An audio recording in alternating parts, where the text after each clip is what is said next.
Hello दोस्तों, मैं हूं आपसे के टॉपर भैया और स्वागत है हमारे प्यारे से यूट्यूब चैनल टारगेट टॉपर 95 में। फाइनली आज की इस वीडियो में हम आप सभी को क्लास 11th के फिजिक्स का वायरल क्वेश्चन बताने वाले हैं। जो 40 क्वेश्चन आपकी इस बार की बोर्ड परीक्षा के लिए बहुत ही ज़्यादा महत्वपूर्ण होने वाला है, क्योंकि ये जो पेपर है वो फाइनल ईयर का जो है वो ओरिजिनल पेपर है। इसलिए हर एक क्वेश्चन को प्यार से देखना है और आप सभी बहुत सपोर्ट कर रहे हैं, इसलिए बहुत बहुत धन्यवाद। और आपसे हम वादा करते हैं कि कहीं आप हमारा ये 5 वायरल क्वेश्चन जो हम देंगे वायरल पेपर फिजिक्स का और हमारा 5 मॉडल सेट जो आपको दिया जा रहा है यदि आप मात्र इतना तैयारी कर लेते हैं तब आपका 40 में से 40 नंबर फिक्स आएगा। 40 में से 39 भी आपका नहीं आने वाला है, भले आप साल भर पढ़े हो या फिर नहीं पढ़े हो। आपको बस मेरा 5 मॉडल पेपर और 5 ये वायरल पेपर हम आपको देंगे फाइनल ईयर का, वो सब कंप्लीट कर लेना है। और यदि आप अभी तक नहीं देखे हमारे मॉडल सेट को तो इसी वीडियो के डिस्क्रिप्शन में हमारे सभी मॉडल सेट का लिंक है, साथ प्ले लिस्ट भी बना हुआ है। आप सिर्फ फिजिक्स ही नहीं बल्कि केमिस्ट्री, बायोलॉजी, मैथ, हर एक सब्जेक्ट की तैयारी बेहतरीन ढंग से कर सकते हैं। तो चैनल पर पहली बार है तो चैनल को जरूर सब्सक्राइब कर लें। अब बिना समय गवाए हम सीधा वीडियो को स्टार्ट करते हैं। आपको बता दें कि ये फाइनल ईयर 2020 का हम प्रैक्टिस कर रहे हैं, इसी तरह से हम आपको 2024 तक कराएंगे, यानी कि पूरे 5 साल का 20, 21, 22, 23 और 24। बीच में एक साल कोरोना था तो कोई बात नहीं है, जो जैक बोर्ड एक मॉडल सेट जारी करेगा वो पढ़ लेंगे। तो 5 इधर और 5 हमारा मॉडल सेट, 10 आपको कंप्लीट करके जाना है और 40 में आपको 40 लाना है। यदि आपको हमारा वीडियो पसंद आता होगा तो वीडियो को जरूर लाइक कर चैनल को सब्सक्राइब कर लें। हमारे सामने देख सकते हैं जो हमारा 5 मॉडल सेट कंप्लीट कर चुके हैं उसमें से 40 में से देख सकते हैं 20 प्लस क्वेश्चन सिर्फ इस मॉडल सेट का एकदम आराम से बना लेंगे। देख सकते हैं यहाँ पे पहला क्वेश्चन है हम लोगों के सामने कि which of the following is a dimensional formula of, क्या लिखा, प्रेशर, है ना। प्रेशर का डायमेंशनल फार्मूला क्या होता है और हम आपको पूरा डिटेल्स में सॉल्यूशन बताने वाले हैं ताकि आपका डाउट भी क्लियर हो जाए कि आखिर आंसर आ रहा है तो कैसे आ रहा है। तो आपको पता होगा जो आपका प्रेशर होता है वो होता है फोर्स अपॉन एरिया, यानी P/A, और फोर्स का आपको जो डायमेंशनल फार्मूला होता है वो याद होगा MLT-2 होता है। और एरिया एक तरह का लेंथ है और इसका होगा आपका L²। और जैसे ही ये L² यानी L पर पावर 2 ऊपर जाएगा, है ना, तो आपको पता है कि बेस सेम है L और यहाँ L, इसका पावर 1 और इसका पावर है आपका देख सकते हैं यहाँ पे 2, तो ऊपर जाएगा तो माइनस होगा और 1 में हम करेंगे -2 तो आएगा -1, यानी कुल मिला के हमारा प्रेशर का बन जाएगा ML-1 और T-2। समझ में आ रहा है कुछ क्या बोलना चाह रहे हैं? यानी पहला का जो आपका सही आंसर हो जाएगा देख सकते हैं यहाँ पे ऑप्शन नंबर सी में हमको नजर आ रहा है। ठीक है, कैसे बनाया पता चल गया ना। तो हमारा इसका सही आंसर हो जाएगा पहला का क्या, ऑप्शन नंबर सी, यानी कि ML-1 T-2। दूसरा क्वेश्चन बहुत सिंपल क्वेश्चन, देखिए 1 मीटर इज इक्वल टू कितना एंगस्ट्रॉम, साला वैल्यू दिया है वो एंगस्ट्रॉम में दिया है। तो आपको पता होगा कि 1 मीटर बराबर होता है 10 एंगस्ट्रॉम। कितना होता है 10 एंगस्ट्रॉम होता है कितना, 1 मीटर बराबर। तो इसका सही आंसर हो जाएगा ऑप्शन नंबर ए। कोई दिक्कत है यहाँ तक समझने में? चलिए बहुत मजा आने वाला, आपको देख सकते हैं। तीसरा question, the unit of torque is, torque क्या होता है, टॉर्क, ये टॉर्क जो होता है वो क्या होता है, टॉर्क बराबर आपको बताना है क्या होता है। टॉर्क बराबर होता है फोर्स इनटू परपेंडिकुलर डिस्प्लेसमेंट, है ना, यानी कि डिस्प्लेसमेंट फोर्स का होता है न्यूटन और डिस्प्लेसमेंट का होगा मीटर। तो हमारा टॉर्क का ऐसा यूनिट क्या हो गया, न्यूटन मीटर। वाह सुपर। तो इसका सही आंसर क्या हो जाएगा, ऑप्शन नंबर ए। अगला क्वेश्चन बहुत सिंपल क्वेश्चन, क्या कहता है, the dimensional formula of gravitational constant. ये फिक्स आपको हम अपने मॉडल सेट में भी कराएं क्वेश्चन, क्या हो जाएगा बताइए। डायमेंशनल जो फॉर्मूला होगा आपके ग्रेविटेशनल कांस्टेंट का, उसका जो सही आंसर हो जाने वाला है वो जाने वाला आपका M-1 L³ और T-2। ये आपको याद कर लेना। ऑप्शन नंबर सी हमारा क्या होगा, सही होगा, क्योंकि ये क्वेश्चन आपकी बोर्ड परीक्षा में कम से कम 2 से 3 साल रिपीट किया है, इसलिए इसको पढ़ लेना है। अगला क्वेश्चन पांचवा, which of the following is not a vector quantity. ये भी क्वेश्चन करा चुके हैं। वेक्टर क्वांटिटी चारों में से कौन नहीं है, डिस्प्लेसमेंट तो वेक्टर है, फोर्स भी वेक्टर है, एंगुलर मोमेंटम भी वेक्टर है, इलेक्ट्रिक करंट हमारा है वेक्टर क्वांटिटी नहीं है, क्योंकि आपको पता होगा ये वेक्टर लॉ ऑफ एडिशन को फॉलो नहीं करता। इसके साथ डायरेक्शन भी होता है, मैग्नीट्यूड भी होता है, लेकिन ये वेक्टर लॉ ऑफ एडिशन को फॉलो नहीं करता। तो हमारा सही आंसर क्या हो जाएगा, ऑप्शन नंबर डी। ठीक है, चलिए आपके सामने छठा नंबर क्वेश्चन कहता है maximum range of a projectile is, यानी प्रोजेक्टाइल मोशन का जो मैक्सिमम रेंज होता है वो क्या होता है। तो इसका सही आंसर हो जाने वाला U² क्या हो जाने वाला, U²/G, क्योंकि आपको पता होगा कि हम लोग जो रेंज निकालते हैं और निकालते हैं कैसे, U² sin टू थीटा, है ना, you square by sine to theta से हम लोग क्या निकालते हैं, रेंज, और नीचे हम लोग डिवाइड देते हैं जी से, ठीक है। यानी कि हम लोग देखेंगे यहाँ पे जो साइन थीटा का हमारा वैल्यू होना चाहिए मैक्सिमम, है ना। तो साइन थीटा का वैल्यू मैक्सिमम कब होगा, जब होगा हमारा साइन 90, और साइन 90 कब होगा, जब हमारा ये थीटा हो जाएगा कितना 45 डिग्री का, तब ना हमारा साइन 90 होगा। तो आपको पता होगा कि जो मैक्सिमम रेंज आता है प्रोजेक्टाइल मोशन में, जब हम लोग किसी ऑब्जेक्ट को 45 डिग्री के एंगल में फेंकते हैं, 45 डिग्री यानी हम लोग जब इस तरह से इस एंगल पर किसी भी हम लोग ऑब्जेक्ट को जब थ्रो करते हैं तो सबसे ज्यादा प्रोजेक्टाइल आता है कि नहीं। आप पढ़े होंगे 45 डिग्री में सबसे ज्यादा प्रोजेक्टाइल यानी मैक्सिमम होता है रेंज किसका, प्रोजेक्टाइल मोशन का, ठीक है। कितना पर, 45 डिग्री पर। ये भी पूछ सकता है कि मैक्सिमम रेंज कितना डिग्री पर होगा, तब उस टाइम मारना है 45 पर। लेकिन इसके लिए सही आंसर क्या हो जाएगा, यू स्क्वायर बाय जी, क्योंकि यहाँ पे साइन 90 का वैल्यू हो जाएगा 1, और यहाँ पे यू स्क्वायर इंटू 1, यू हो गया और नीचे जी, तो यू स्क्वायर बाय जी हो जाएगा, है ना। तो पूरा एकदम डिटेल्स में आपको बताने वाले, पूरा सॉल्यूशन करके। आपको डर लग रहा, बहुतों को डर लग रहा कि सर बताइए ना न्यूमेरिकल कहाँ से पूछ देगा, हमसे न्यूमेरिकल नहीं बनता है। तो देखिए पहले ये तो वैसे है 2020 का, 2020 में थोड़ा ज़्यादा न्यूमेरिकल था, ज़्यादा कहने का मतलब कि 5, 6, 7 न्यूमेरिकल था, लेकिन अब न्यूमेरिकल बहुत कम कर दिया, आपको अब पूछेगा 2 से 3 ही, ठीक है। तब तो और बहुत बड़ी खुशखबरी की बात है, लेकिन कोई बात नहीं, हम लोग प्रैक्टिस कर लेंगे। तो इसका सही आंसर तो बता ही दिए, छठा का ये होगा, ठीक है। अगला है 7वां नंबर क्वेश्चन, देखिए कितना सिंपल क्वेश्चन है। कहता है area under velocity time curve is, ये भी हम बता चुके हैं अपने मॉडल सेट में। आपको नहीं भी पता है तो आपको सिंपल सा ध्यान में रखना है कि वेलोसिटी बराबर क्या होता है। जो आपका वेलोसिटी हम लोग जब भी निकालते हैं तो होता है डिस्प्लेसमेंट अपॉन टाइम। वेलोसिटी क्या होता है, डिस्प्लेसमेंट अपॉन टाइम। तो हमको वेलोसिटी और टाइम है, तो हमको बच गया क्या, डिस्प्लेसमेंट, तो यही देगा। कहीं पूछेगा, मान लेते हैं कि डिस्प्लेसमेंट टाइम ग्राफ क्या देगा, तो बोलेंगे वेलोसिटी। कहीं पूछेगा वेलोसिटी डिस्प्लेसमेंट ग्राफ क्या देगा, तो टाइम देगा। समझा रहे ना, मतलब कि तीनों में से जो एक मिस रहेगा वही हमको रिजल्ट मिलेगा। यानी कि यहाँ पे वेलोसिटी टाइम है तो मिस क्या है, डिस्प्लेसमेंट, तो यही हमारा हो जाएगा आंसर। ये भी तो आपको समझाए थे हम। अगला क्वेश्चन बोलता है ball is dropped from top of a tower and reach the ground in 4 second, the height of the tower is. कहने का मतलब क्या है कि एक टावर है यहाँ पे, ठीक है, एक हम लोग यहाँ पे टावर बनाते हैं, ठीक है। ये हमारा क्या है, मान लेते हैं ये हमारा एक बड़ा सा टावर है, ठीक है। बोल रहा है कि इस टावर को जो है वो एक क्या किया जा रहा है, एक बॉल है ना, इस टावर पर एक आदमी है, वो बॉल को फेंक रहा है नीचे, ठीक है, टावर से नीचे फेंक रहा है, और उसको बॉल को नीचे आने में, धरती पर आने में, ग्राउंड में आने पर लगता है 4 सेकेंड का टाइम। कितना टाइम लगता है, 4 सेकेंड का टाइम। तो पूछता है कि ये जो टावर है हमारा, उसका हाइट क्या होगा, है ना, इसका जो यहाँ से यहाँ तक लेंथ होगा वो हमको पूछ रहा है। तो आप लोग हाइट निकालने के लिए एक फॉर्मूला पढ़े होंगे ना, वो फॉर्मूला होता है टी बराबर √2h बाई जी। यहाँ पे h होता है हाइट कोई भी ऑब्जेक्ट का, जहाँ से हम लोग किसी चीज़ को थ्रो कर रहे हैं, जी हमारा ग्रेविटी होता है, टी हम लोग का टाइम होता है, ठीक है, कितना टाइम लगता है बॉल को नीचे आने में।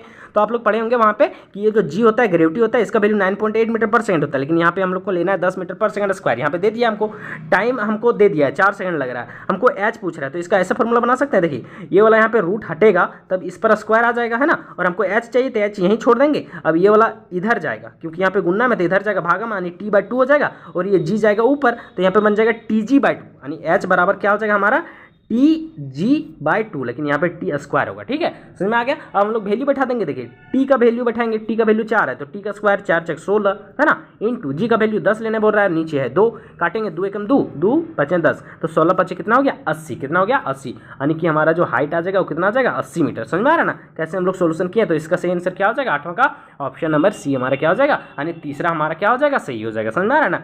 चलिए 9th नंबर क्वेश्चन देख सकते हैं आपके सामने। यहाँ पे 9th नंबर क्वेश्चन क्या कहता है, कहता force of 0.04 Newton act a body mass 1 kg the acceleration of a body is, acceleration of a body पूछ रहा है। देखिए सिंपल सा आप पढ़ेंगे एक फॉर्मूला, एफ बराबर फोर्स बराबर होता है एम ए, यानी कि मास इंटू एक्सेलरेशन। हमको एक्सेलरेशन बोल रहा है तो हम लोग एक्सेलरेशन बोल रहा है तो एक्सेलरेशन बराबर क्या हो जाएगा, एफ ऊपर में रहेगा और एम आ जाएगा नीचे, यानी फोर्स अपॉन मास। अब फोर्स का वैल्यू यहाँ पे देख लीजिए, फोर्स हमारा कितना लग रहा है, यहाँ पे फोर्स लग रहा है 0.04 न्यूटन, 0.04 न्यूटन, ठीक है। अब यहाँ पे मतलब मास है कितना 1, अब 1 से किसी को करेंगे तो सेम चीज़ आएगा, यानी कि जितना हमारा फोर्स था उतना ही हमारा क्या आ जाएगा एक्सेलरेशन, यानी एक्सेलरेशन भी कितना है 0.04, और एक्सेलरेशन का यूनिट होता है मीटर पर सेकंड स्क्वायर। तो 0.04 कहाँ है हमारा 0.04 हमारा पहला ही, हाँ एक्सेलरेशन का एक और यूनिट होता है न्यूटन केजी, मतलब न्यूटन पर केजी, है ना। तो इसका सही आंसर हमारा क्या हो जाएगा, ऑप्शन नंबर ए, ठीक है। कोई दिक्कत है समझने में कैसे बनाया, सो कुछ नहीं, सिंपल से आप बराबर एम ए का लगाए हैं,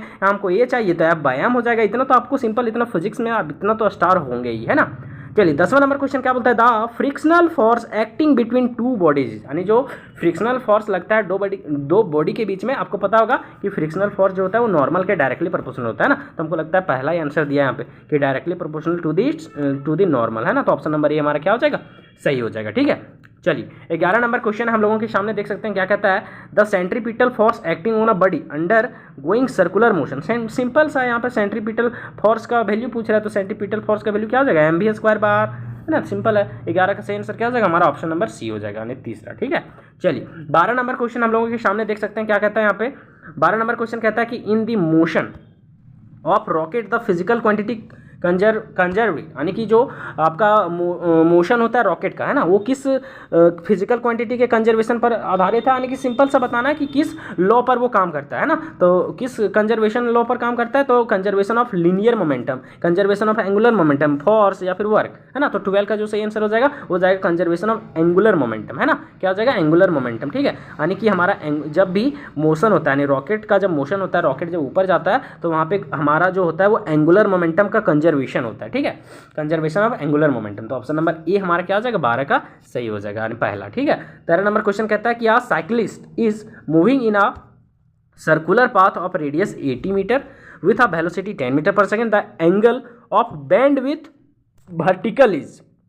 समझना है क्या बोल रहा है यहाँ पे, बोल रहा है कि हो क्या रहा है कि एक साइक्लिस्ट है, ठीक है, वो घूम रहा है सर्कुलर पाथ में जिसका रेडियस है 80 मीटर, जिसका रेडियस कितना है 80 मीटर। ठीक है, बोल रहा है उसका वेलोसिटी है 10 मीटर पर सेकेंड। तो बोलता है कि वो जो एंगल ऑफ बेंड होगा उसका, है ना, जो एंगल होगा, यानी कि थीटा का वैल्यू पूछ रहा है, वो थीटा विथ वर्टिकल जो होगा वो थीटा का वैल्यू क्या होगा। तो आप सिंपल सा पढ़े होंगे, इसका फॉर्मूला होता है कि टेन थीटा बराबर, जब भी हम लोग एंगल निकालते हैं यानी कि थीटा का वैल्यू निकालेंगे तो क्या होता है, टेन थीटा बराबर भी स्क्वायर, यानी उसका वेलोसिटी होता है 100 और डिवाइड करते हैं हम लोग किससे, आर और जी से। समझ में आ रहा है, किससे, आर और जी से। जी हमको यहाँ पे देख सकते हैं 10 मीटर पर सेकंड स्क्वायर लेने बोल रहा है। अब भी बोले तो वेलोसिटी है 10 मीटर पर सेकंड, तो वह स्क्वायर, उसका 10 का स्क्वायर कितना हो जाएगा 100।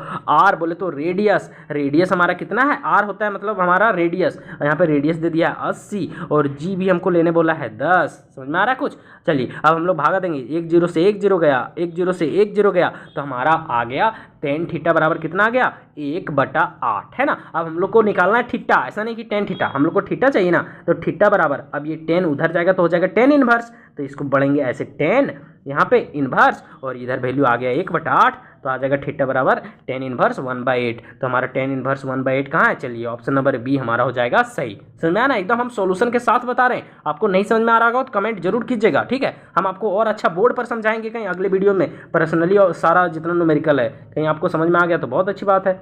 चलिए 14 नंबर क्वेश्चन कहता है बॉडी ऑफ मास एम, है ना, collides against a wall with velocity v and rebound with a same speed. कहता है कि it charge of momentum is, देखिए चेंज इन मोमेंटम क्या बोल रहा है कि एक बॉडी है जिसका मास कितना है m है, ठीक है, कोई बॉडी है, वो एक दीवार पर क्या करता है, टकराता है, क्या करता है, टकराता है, ठीक है, तो उसका वेलोसिटी कितना होगा, v होगा, v वेलोसिटी के साथ टकराता है। तो बोल रहा है कि वो जो सेम स्पीड के साथ कहीं v बॉक्स होता है, यानी कि वापस भी जाएगा, जैसे टकराएगा तो पीछे भी जाएगा ना सेम वेलोसिटी। तो बोलता है चेंज इन मोमेंटम जो होगा, और मोमेंटम आपको पता होता है कि एम भी होता है, मोमेंटम कितना होगा एम भी। तो बॉडी कहीं टकराएगा और पीछे भी जाएगा तो उसका जो मास होगा वो तो चेंज नहीं होगा, लेकिन हाँ वेलोसिटी तो चेंज हो जाएगा ना। तो इधर वेलोसिटी जो होगा वो पॉजिटिव होगा, लेकिन इधर जाएगा तो वेलोसिटी क्या हो जाएगा, नेगेटिव हो जाएगा। अब हम लोग चेंज निकालेंगे बोले तो डेल्टा पी निकालेंगे, चेंज इन मोमेंटम ही ना होता है, फाइनल माइनस इनिशियल, तो फाइनल यहाँ पे मोमेंटम एक हमारा क्या हो जाएगा एम भी हो जाएगा, और हम लोग माइनस करेंगे कौन सा, इनिशियल में। तो इनिशियल जब लगेगा इधर, जब बायां आएगा तो उसका माइनस में रहेगा ना वेलोसिटी क्योंकि अगेंस्ट लगेगा,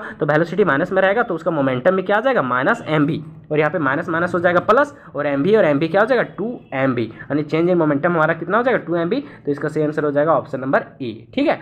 चलिए अगला क्वेश्चन है कि वर्क इज रिप्रेजेंटेड बाय, यानी कि जो वर्क होता है W बराबर वो क्या होता है, तो W देखिए हर जगह दिया, फोर्स इनटू डिस्प्लेसमेंट यहाँ भी दिया है, यहाँ पे दिया, लेकिन आपको पता होगा कि हम लोग वर्क जो होता है हमेशा एक डॉट प्रोडक्ट होता है ना, तो ऑप्शन नंबर सी हमारा क्या हो जाएगा सही, क्योंकि क्रॉस को हम लोग बोलते हैं आपको वेक्टर, लेकिन वर्क जो हमारा है वो स्केलर है ना, तो इसका सही आंसर हमारा क्या हो जाएगा ऑप्शन नंबर सी। 15 का सही आंसर होगा ऑप्शन नंबर सी, ठीक है। अगला क्वेश्चन है कि body is concentrate to move Y direction, कहता है it is acted upon a force F is equal to इतना नॉर्थ, है ना, न्यूटन। कहता है कि the work done by the force in moving the body through a distance 10 metre along Y direction ही। समझना है क्या बोल रहा है कि एक बॉडी है, ठीक है, वो मूव कर रहा है कहाँ, तो वाई डायरेक्शन में, ठीक है। 3 डायरेक्शन में तो आपको पता है एक्स वाई जेड है ना। देखिए एक को हम लोग मानेंगे वाई, तो ये हमारा एक्स, और इधर जाएगा वो हमारा जेड डायरेक्शन होता है। तो वही है कि एक बॉडी है वो क्या कर रहा है, मूव कर रहा है वाई डायरेक्शन में। कहता है कि उस पर जो फोर्स लग रहा है वो लग रहा है इतना न्यूटन, ठीक है। बोलता है कि उसका जो वर्क डन होगा है ना, वो क्या होगा, by the force moving the body through the distance 10 metre along Y direction. उसका हमें पूछ रहा है क्या, उसका हमें पूछ रहा है वर्क डन, यानी कि W का वैल्यू पूछ रहा है, ठीक है। जब उसका डिस्टेंस कितना है 10, यानी कि देखिए समझिए हमको वर्क बराबर आपको पता होता है फोर्स इंटू डिस्प्लेसमेंट होता है। तो हमारा फोर्स का वैल्यू देखिए यहाँ पे दे दिया है, ठीक है। हमारा जो डिस्प्लेसमेंट है उसका भी वैल्यू यहाँ दे दिया 10 दे दिया, ठीक है। अब हम लोग फोर्स का वैल्यू देखिए यहाँ पे लिखा है -2i 15j और 6k, लेकिन हमको वाई डायरेक्शन वाला फोर्स चाहिए। तो यहाँ पे पहले होता है एक्स, फिर होता है वाई और फिर होता है जेड। तो हमको वाई डायरेक्शन का फोर्स चाहिए, तो आपको बता दें कि वाई का वैल्यू कितना हो जाएगा हमारा 15 है ना। तो यानी कि वायु हमारा हो जाएगा, वाई डायरेक्शन में जब हम लोग फोर्स निकालेंगे तो W बराबर हो जाएगा फोर्स इंटू डिस्प्लेसमेंट। तो यहाँ पे हम लोग लेंगे 15, क्यों, क्योंकि वाई डायरेक्शन का फोर्स हम लोग J देगा, ठीक है। तो यहाँ पे हो गया W इक्वल टू 15 F का वैल्यू। यहाँ पे डिस्प्लेसमेंट हमारा होता है कितना 10 मीटर, S का वैल्यू कितना हो जाएगा हमारा 10। तो यहाँ पे हम लोग करेंगे 10 से इंटू, तो 15 इंटू 10 करेंगे तो कितना हो जाएगा 150, यानी 150, यानी कि वर्क हो गया कितना हमारा 150 जूल। तो इसका सही आंसर क्या हो जाएगा हमारा ऑप्शन नंबर सी। 16 का सही आंसर क्या होगा ऑप्शन नंबर सी, ठीक है। चलिए अगला क्वेश्चन है 17 नंबर क्वेश्चन देख सकते हैं। कहता है 2 bodies of mass m1 m2 have equal kinetic energy. कहता है the ratio of their linear momentum. Simple है, देखिए मोमेंटम का जो आपको डायरेक्ट हम फॉर्मूला बता देते हैं, जब भी पूछेगा ना कि जो उसका लीनियर मोमेंटम का रेशियो क्या होगा, तो डायरेक्ट आपको बता देते हैं उसका होता है क्या पता है, P1/P2 का जो रेशियो आएगा ना वो आता है आपका रूट अंडर में, है ना, रूट अंडर m1/m2 आता है, ठीक है। आपको ये याद कर लेना, ठीक है, बहुत बार क्वेश्चन पूछता है। अब इन दोनों को अलग करेंगे तो रूट इस पर भी चढ़ेगा और रूट इस पर भी चढ़ेगा, जिससे समझिए यहाँ पे है ना, हम लोग रूट हटाएंगे तो क्या हो जाएगा equal to root under m1/√m2। अब हमको यहाँ पे रेशियो पूछा है तो हम लोग P1 और P2 ऐसे रेशियो करके P2 लिख सकते हैं। तो यहाँ पे हो जाएगा रूट अंडर m1 और रेशियो यहाँ पे हो जाएगा रूट अंडर m2, है ना। तो इसका सही आंसर हमारा क्या हो जाएगा ऑप्शन नंबर सी हो जाएगा, ठीक है। अगला क्वेश्चन कहता है दे स्टोर्ड, क्या बोलता है, D stored potential energy a spring when stretched by 2 centimeter is u। कहता है if it stayed by 8 centimeter, कहता है the potential energy stored is। कहने का मतलब क्या है कि एक जो हमारा पोटेंशियल एनर्जी है, क्या है हमारा पोटेंशियल एनर्जी, वो स्टोरेड है कितना 2 सेंटीमीटर खींचने के बाद कुछ स्टोरेज होता है, ठीक है। फिर बोल रहा है कि उसको हम लोग 8 सेंटीमीटर खींचते हैं, ठीक है। एक आपका कोई भी स्प्रिंग है, ठीक है, उसको जब 2 सेंटीमीटर खींचा जाता है तब उसमें कितना पोटेंशियल एनर्जी स्टोर होगा, और फिर जब उसको 8 सेंटीमीटर हम लोग खींचेंगे स्प्रिंग को, एक स्प्रिंग है उसको 2 सेंटीमीटर खींचा जाता है, दूसरा स्प्रिंग वही है मान लेते हैं उसको 8 सेंटीमीटर खींचा जाता है, तब बोल रहा है कि जो उसमें पोटेंशियल एनर्जी जो स्टोर होगा वो आखिर कितना होगा, है ना। तो इसका जो सही आंसर हो जाएगा आपका 18 नंबर क्वेश्चन का, वो हो जाएगा आपका ऑप्शन नंबर 18 नंबर क्वेश्चन का आपका सही आंसर हो जाने वाला है आपका 16U। कितना हो जाएगा आपका 16U, ठीक है। तो इसका सही आंसर क्या हो जाएगा ऑप्शन नंबर डी हमारा जो हो जाएगा वो हम लोगों का सही आंसर हो जाएगा, ठीक है।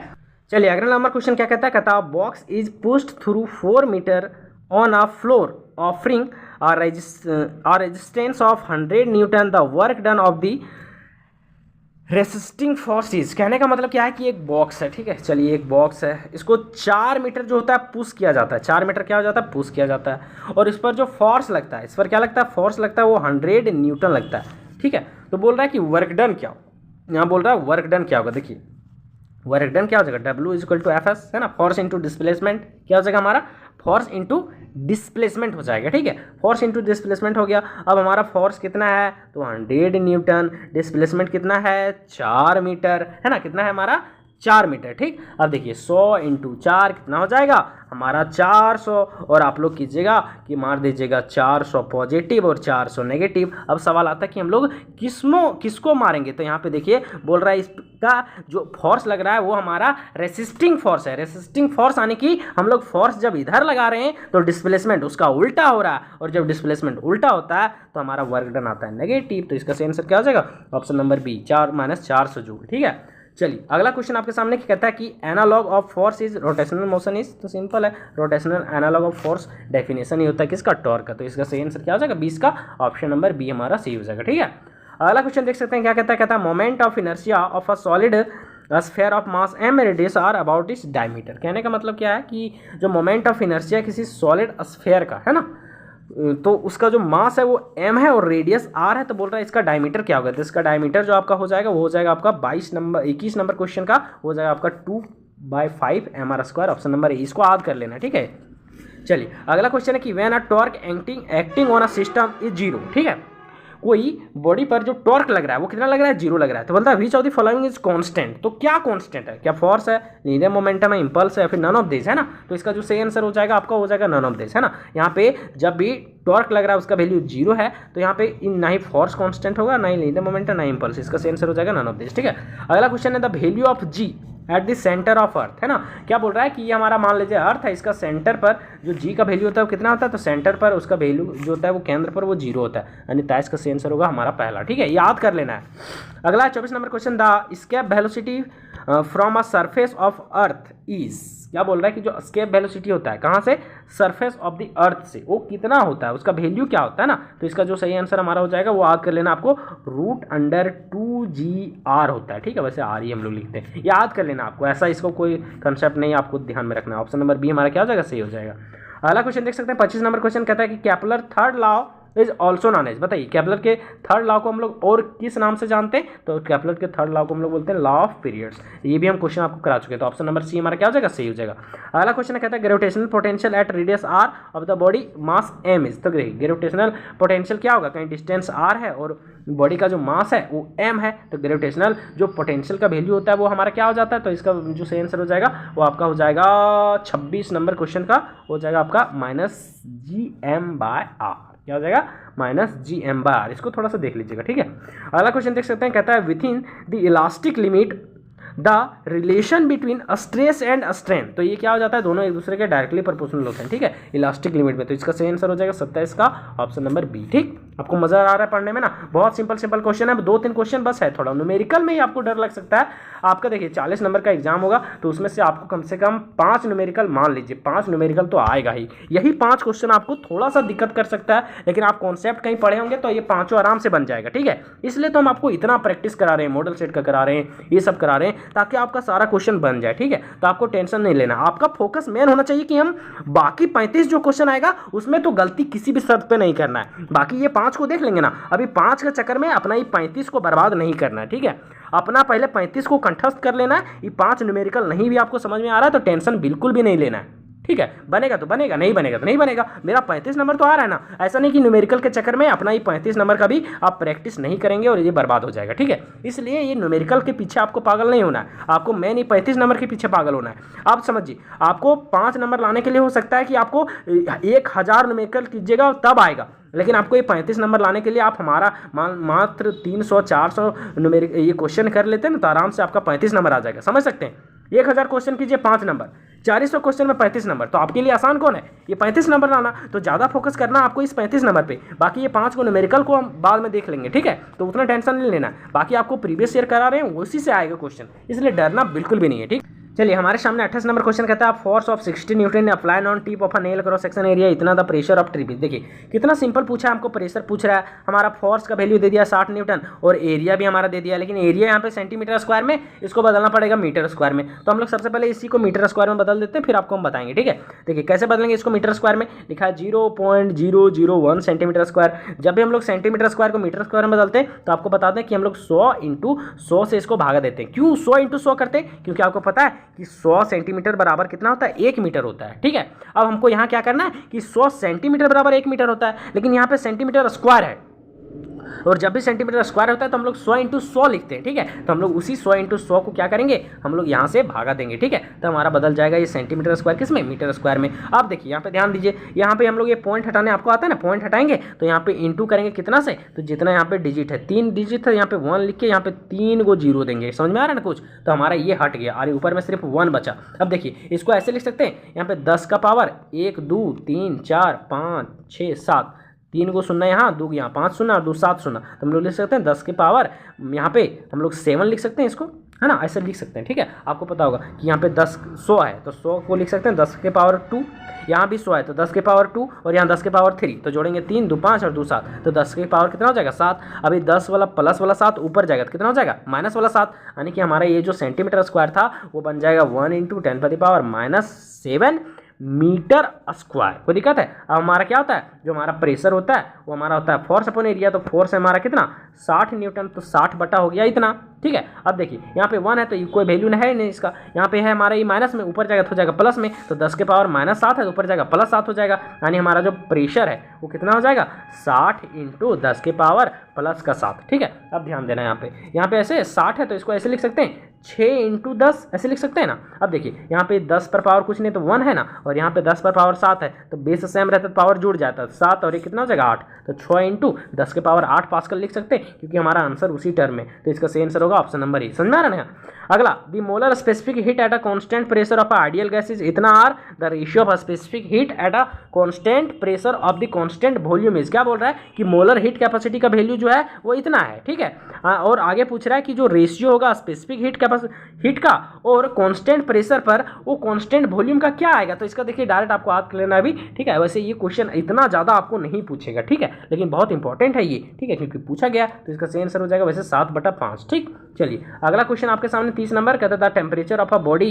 देखिए ये क्वेश्चन थोड़ा सा बनेगा अटपटांग ढंग से। ठीक है, तो आपको कहीं मन करेगा कि हम लोग इसका सोल्यूशन भी चाहें तो आपको हम बोर्ड पर बता देंगे, आप कमेंट करके बोलिए कि इसका हमको अच्छा सोल्यूशन बताइए, क्योंकि यहाँ हम आपको सोल्यूशन भी बताएंगे तो आपको नहीं समझ में आएगा। ठीक है, चलिए वैसे इसका आंसर आपको याद रखना है 29 का होगा तो 7/5। ठीक, अगला क्वेश्चन देख सकते हैं यहाँ पे कहता है the temperature of a body Celsius is 40 degree Celsius, the temperature in Fahrenheit Celsius. देखिए सिंपल है, हमको दिया है क्या चीज़, हमको दिया है बॉडी का टेम्परेचर डिग्री सेल्सियस में और बोल रहा है कि फ़ारेनहाइट में इसका वैल्यू क्या होगा। तो देखिए आपको पता होगा कि केमिस्ट्री में पढ़े होंगे फ़ारेनहाइट डिग्री सेल्सियस को फ़ारेनहाइट में बदलने का फॉर्मूला होता है फ़ारेनहाइट बराबर 9/5 × डिग्री सेल्सियस यानी कि 40 और प्लस हम लोग करते हैं 32, काटेंगे 5 × 8 40, 9 8 कितना हो जाता है 9 8 72, 72 और 32 कितना हो गया हमारा 2 2 4 और 7 3 10 यानी 104 डिग्री फ़ारेनहाइट। तो सही आंसर हमारा क्या हो जाएगा ऑप्शन नंबर सी। अगला हमारा gas is compressed isothermally to half its volume by what factor does the pressure of gas increase। कहने का मतलब क्या बोल रहा है कि एक गैस है, ठीक है, उसको हम लोग दबाया जाता है, कंप्रेस्ड किया जाता है आइसोथर्मली, ठीक है, और तब उसका क्या हो जाता है जो वॉल्यूम है ना वो आधा हो जाता है। ठीक है, तो बोलता है कि जो प्रेशर होगा वो कितना इंक्रीज करेगा, है ना। तो देखिए जब भी हम लोग किसी चीज़ को आइसोथर्मली प्रेस करते हैं और उसका वॉल्यूम कहीं हाफ हो जाता है ना, क्या हो जाता है हमारा हाफ हो जाता है ना, तो उसका जो हमारा प्रेशर होगा क्या होगा हमारा जो आप समूह का प्रेशर भी होगा ना वो भी आपका हाफ ही हो जाएगा। क्या हो जाएगा हाफ, ये चीज़ ध्यान में रखना है। तो इसका सही आंसर हो जाएगा 0.5 है, मतलब हाफ कहने का मतलब 0.5। ठीक है, चलिए अगला क्वेश्चन आपके सामने देख सकते हैं, कहता है energy associated with each degree of freedom पर मॉलिक्यूल इज KB। कहने का मतलब क्या है, जो एनर्जी एसोसिएटेड होगा कहाँ, तो ईच डिग्री ऑफ फ्रीडम पर मॉलिक्यूल में वो कितना होगा। तो इसका जो सही आंसर आपको याद कर लेना है, तो इसका जो सही आंसर हो जाएगा ना वो हो जाएगा आपका 1/2 kBT। 32 का ऑप्शन नंबर बी हमारा क्या हो जाएगा सही हो जाएगा। ठीक है, चलिए 33 नंबर क्वेश्चन बोल रहा है the temperature of an ideal gas is increase from 120 kelvin to 480 kelvin. बोलता है the RMS velocity of gas molecule become. देखिए क्या बोल रहा है कि एक मॉलिक्यूल है वो भी गैस का मॉलिक्यूल, उसका टेम्परेचर जो है शुरुआती टेम्परेचर यानी T1 जो है वो 120 केल्विन है। ठीक है, जो उसका बाद का टेम्परेचर यानी T2 जो है वो आपका कितना है 480 केल्विन है। कितना है 480 केल्विन हो जाता है। ठीक है, बढ़ा के तो अब हमको बोल रहा है कि अब इसका जो वेलोसिटी होगा गैस मॉलिक्यूल का वो कितना होगा, यानी कि लास्ट वाला वेलोसिटी। देखिए जब उसका टेम्परेचर T1 था तो कुछ वेलोसिटी होगा ना उसका, मान लेते हैं उसका वेलोसिटी V1 था। अब बोल रहा है कि जब इसका टेम्परेचर बढ़ा देते हैं तब उसका नया वेलोसिटी यानी V2 कितना हो जाएगा, यानी V2 का वैल्यू पूछ रहा है। ठीक है, आप निकालेंगे कि देखेंगे कि V1 से V2 का वैल्यू जो है वो कितना बढ़ा। तो आपको एक फॉर्मूला आपको पता होगा कि V1/V2 का जो निकालने का टेम्परेचर के साथ रिलेशन होता है वो होता है आपका √T1/T2। क्या होता है √T1/T2। अब देखिए हम लोग को V1 और V2 का रेशियो चेक करना है कि पहले V1 कितना था और अब V2 हमारा नया वॉल्यूम कितना हो जा रहा है। तो हमारा टेम्परेचर कितना है, देखिए T1 आपका 120 डिग्री केल्विन और ये रूट में है, और हमारा T2 कितना है आपका 480। तो काटेंगे 12 × 12 12 × 48, तो पूरा 1/4 जब बाहर निकलेगा रूट से तो 1/2 रहेगा, यानी कि हमारा V1 और V2 का रेशियो बोल सकते हैं कि 1/2 मतलब 1:2, यानी जब V1 1 था तब जब हमारा मतलब वॉल्यूम वन मतलब वॉल्यूम इनिशियल वॉल्यूम था तो उसका वॉल्यूम मान लेते हैं 1 था, जब उसका फाइनल वॉल्यूम आया यानी कि उसका टेम्परेचर जब 480 कर दिया गया तब उसका वॉल्यूम कितना हो गया, उससे डबल हो गया, यानी V1 और V2 का रेशियो 1:2 आ रहा है, यानी जब वॉल्यूम V1 1 था तब V2 कितना हो जाएगा, उसका 2 हो जाएगा, यानी डबल हो जाएगा। ठीक है, तो इसका सही आंसर हो जाएगा हमारा ऑप्शन नंबर बी। 33 का सही आंसर क्या हो जाएगा, ऑप्शन नंबर बी। समझ में आ रहा है क्या बोलना चाह रहे हैं? सो चलिए इसी तरह आपको बनाना है इसको। नहीं देखिए नहीं समझ में आ रहा है तो कमेंट में करके बताना है, क्योंकि होता क्या ना, जैसे हम सामने बोर्ड पर आपको समझाएंगे ना तो थोड़ा ज़्यादा समझ में आता है। यहाँ पे हम लिख रहे हैं तो हमको सामने से दिख रहा है ना, आपका फेस हमारे फेस से मैच नहीं कर रहा है, आप सिर्फ लिखा हुआ देख रहे हैं तो हो सकता है थोड़ा कम समझ में आए, इसलिए हम आपको ऐसे बोले भी थे कि जितना भी न्यूमेरिकल रहेगा ना उसका हम एक पर्सनल वीडियो बनाएंगे। लेकिन कोई बात नहीं है, हम लोग इसमें पढ़ लेते हैं, बाकी चीज़ देख लेंगे। आपका डिमांड कहीं होगा कि नहीं इसे भैया न्यूमेरिकल का एक पर्सनल वीडियो बना दीजिए, तो हम बना देंगे आप लोगों के लिए। ठीक है, अगला क्वेश्चन देख सकते हैं, the kinetic energy of 1 mole of an ideal gas is, बोल रहा है कि इतना RT है, बोलता है उसका वैल्यू CP का वैल्यू क्या होगा। देखिए CP का वैल्यू निकालना ये भी थोड़ा बनेगा तरीका से। ठीक है, वैसे आपको आंसर हम भी बता देते हैं, इसका आंसर जो आपका हो जाएगा वो हो जाएगा 0.5 ठीक है। अगला क्वेश्चन देख सकते हैं, कहता है ऑक्सीजन एंड हाइड्रोजन गैस, आपको बोल दिए कि आपको न्यूमेरिकल से नहीं डरना है, 5 को नहीं बनेगा तो नहीं बनेगा, 35 को आपको 100% बना के आना है, 35 नंबर आपको 40 में से 40 आना चाहिए, मतलब 40 में से आपका 35 नंबर फिक्स आना चाहिए। बाकी ये सब आप हम पर छोड़ दीजिए, आपकी तैयारी इतना करा देंगे कि आप ये 5 में से कम 4 को तो जरूर बना लीजिएगा। ठीक है, तो आपको टेंशन नहीं लेना है। अगला है, कहता है ऑक्सीजन एंड हाइड्रोजन गैस जो है वो सेम टेम्परेचर और प्रेशर है इसका, बोलता है the mass of oxygen molecule जो है वो 16 time more than the mass of hydrogen molecule, the ratio of their RMS speed. देखिए कितना सिंपल बोल रहा है। 35 नंबर क्वेश्चन क्या बोल रहा है, 35 नंबर जो हमारा क्वेश्चन है वो बोल रहा है कि ऑक्सीजन और हाइड्रोजन गैस है, उसका जो आपका टेम्परेचर और प्रेशर है वो सेम है। ठीक है, चलिए फिर हो क्या रहा है कि उसका जो मास है किसका, ऑक्सीजन का मॉलिक्यूल का, वो 16 गुना 16 टाइम यानी 16 गुना मोर देन यानी ज़्यादा है किससे, हाइड्रोजन से, यानी हाइड्रोजन का मास कहीं 1 गुना है तो ऑक्सीजन का मास जो है वो 16 गुना है। लेकिन हाँ प्रेशर और टेम्परेचर क्या रखा है, दोनों का सेम रखा है, यानी चेंजिंग नहीं किया जा रहा है। तो बोलता है कि इसके RMS स्पीड क्या रेशियो में क्या चेंजिंग आएगा, मास का रेशियो है 1 और 16 का, तो बोल रहा है कि इसके RMS यानी जो RMS वेलोसिटी जो होता है उसमें क्या चेंजिंग आएगा, तो उसमें जो होगा वो कुछ नहीं चेंजिंग आएगा, 1/4 हो जाएगा। ठीक है, तो इसका सही आंसर हो जाएगा आपका ऑप्शन नंबर बी। कैसे आएगा इसको स्पेशली सॉल्यूशन करके बताएंगे।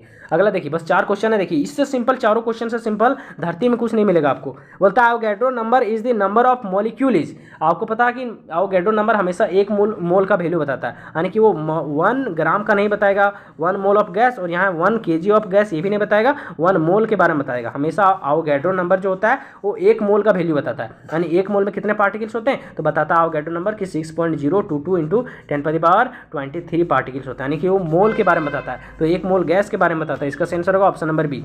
अगला कहता था फ्रीक्वेंसी ऑफ सेकेंड पेंडुलम, ये आपको हम अपने मॉडल सेट में भी करा चुके हैं, तो इसका सही आंसर क्या हो जाएगा बताइए। सेकेंड पेंडुलम का जो आपका फ्रीक्वेंसी होता है वो आता है 0.5 हर्ट्ज, ऑप्शन नंबर ए हमारा क्या हो जाएगा, सही हो जाएगा।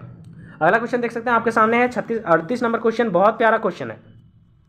बोलता है कि progressive wave is represented by Y, जो है वो 5 साइन दिया है, यहाँ पे देख सकते हैं, यहाँ पे 100 πt-2πx, इतना सिंपल क्वेश्चन, ये बहुत सिंपल है, देख सकते हैं। बोलता है the maximum particles velocity is, यानी कि बोल रहा है हमको वेलोसिटी का वैल्यू बताइए। देखिए हम लोग जब भी हमको इस तरह से दे देगा, 1 नंबर ही फिक्स पूछ रहा है, हर साल पूछ रहा है, ठीक है, तो इसको देख के जाना है। ठीक है, तो जब भी हमको पूछेगा कि क्या चीज़ निकालने, वेलोसिटी निकालने, क्या चीज़ निकालने बोलेगा हमको, जब भी पूछेगा वेलोसिटी निकालिए, तो इसका फॉर्मूला होता है वेलोसिटी बराबर ओमेगा टी। क्या होता है इसका, वेलोसिटी बराबर ओमेगा टी। ठीक है, अब देखिए ओमेगा का वैल्यू जो होता है वो हम लोग यहाँ से निकालते हैं। ठीक है, ओमेगा का वैल्यू हम लोग कहाँ से निकालते हैं, यहाँ से, तो ओमेगा हमारा कितना है 5। ठीक है, अब टाइम हम लोग कितना निकालते हैं, तो टाइम देखिए, टाइम यहाँ पे जो ये वैल्यू दिया टाइम का वो हमारा कितना 100 पाई, तो हम लोग यहाँ पे इंटू करेंगे कितना से, 100 पाई से। ठीक है, अब हम लोग 100 पाई से गुना करेंगे तो कितना हो जाएगा, 5 × 100 500 पाई, यानी वेलोसिटी हमारा कितना हो जाएगा 500 पाई। RMS कितना है, ऑप्शन नंबर डी। समझ में आ रहा क्या बोलना चाह रहे हैं इसको।